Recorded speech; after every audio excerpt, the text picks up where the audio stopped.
On a busy street, young Ali, backpack bouncing, heads toward school, his youthful energy contrasting with the harsh urban landscape. A pathetic whimper pierces the morning air as Ali spots an injured dog, its matted fur a testament to neglect and pain.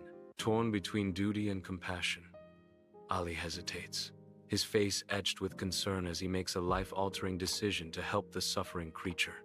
Ali gently cleans the dog's wound with water, his touch careful and kind.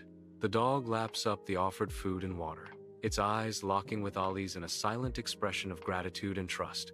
Days turn into a heartwarming recovery as the dog's playful nuzzles and affectionate gestures fill Ali's home with renewed life. In the vibrant park, Ali's joyful laughter mingles with the playful barks of his healthy dog, their happiness echoing through the sun-dappled trees. The idyllic scene shatters as a large, aggressive dog storms into view, its menacing bark sending a wave of fear through young Ali. With unwavering courage, Ali's loyal dog steps forward, a fierce protector standing against the looming threat, their bond of friendship shining brightly.